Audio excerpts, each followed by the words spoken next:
When the House of Representatives convened for a special Monday sitting, 3 pieces of draft legislation were on the agenda for introduction.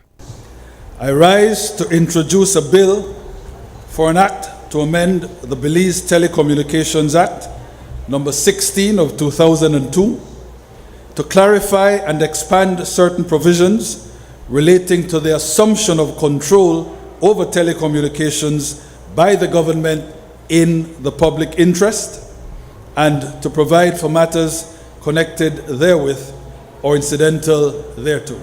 But perhaps the most important piece of legislation brought up on this special parliamentary session was the bill to fix what was wrong with government's acquisition of BTL in August of 2009.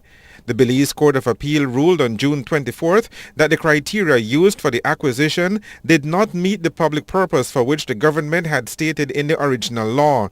But today's session would proceed without Her Majesty's loyal opposition because, as the Honorable the Prime Minister was about to introduce the bill, the leader of the People's United Party, John Briceño, attempted to raise a point of interest, but he was shut down by the Speaker, and then the 4 PUP parliamentarians walked out. But Mr. Speaker, we cannot just sit here and just allow this thing to continue, man. This whole behavior, man, of this government is illegal. It's a fraud, man. It's a growing dictatorship. We are not going to be a part of this.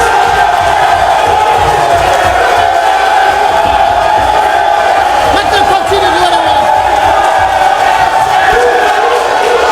After the applauses and cheering from the galleries inside the House subsided, the Prime Minister proceeded to introduce the bill, explaining that government does not agree with the decision of the Court of Appeals and will be appealing the judgment to the Caribbean Court of Justice. Mr. Barrow explained that since the ruling, the previous owners of Telemedia have been on a campaign to try and destabilize the company, and that the chaos and confusion following the ruling only goes to further prove to the government that the matter of Telemedia must be settled once and for all. This, the Prime Minister said, is being done in a way that will ensure that telecommunications in Belize will remain in the hands of the government and the people of Belize. Altogether, the amendments proposed appear to us to satisfy every concern expressed by the Court of Appeal judgment. Therefore, Mr. Speaker, as soon as the bill is passed, we intend to reacquire the same property that we took in August of 2009.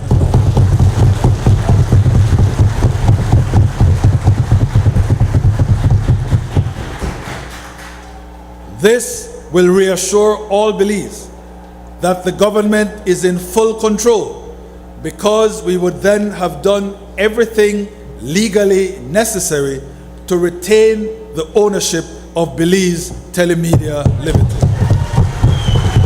The Prime Minister explained that the new acquisition of BTL is being carried out in strict compliance with the laws of Belize, and that all the procedural steps which the Belize Court of Appeals ruled were flawed are now being corrected.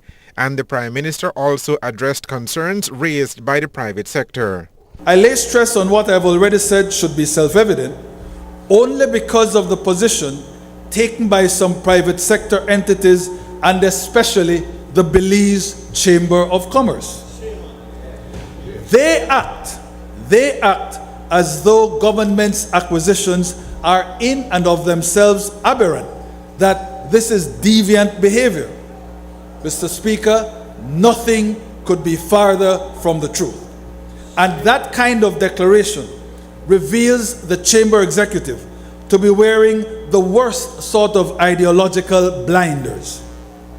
The slightest degree of reflection or the sketchiest amount of research would have shown them that public acquisition of private property is today a commonplace tool of statecraft and government practice.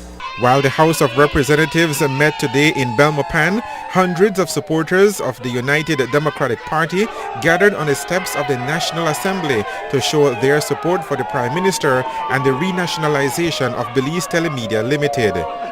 The Prime Minister said that the decision to nationalize telemedia in 2009 was legitimate in its view and that nothing has changed since then.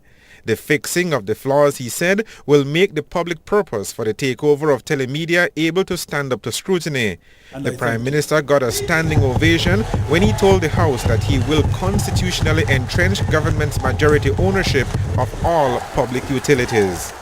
I wish to declare that we in the United Democratic Party believe that the restoration of government control over utilities, water, electricity, and telecommunications is an expression of perhaps the most dominant public purpose there can be.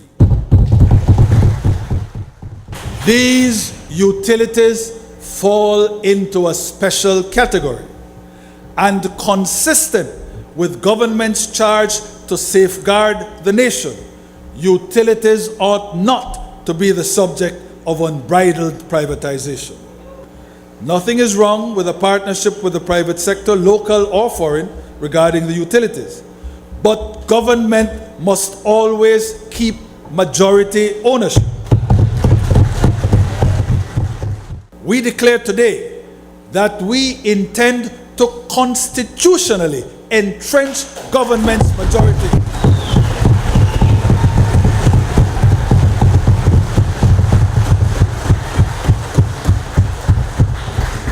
Let me repeat, Mr. Speaker. We intend to constitutionally entrench government's majority ownership of utilities so that no future administration would be able to upset that ownership.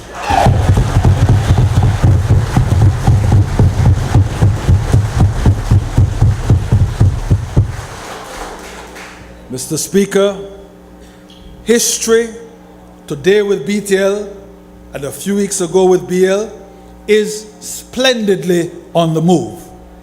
No one should be allowed ever again to thwart this march of progress, this triumph of democracy.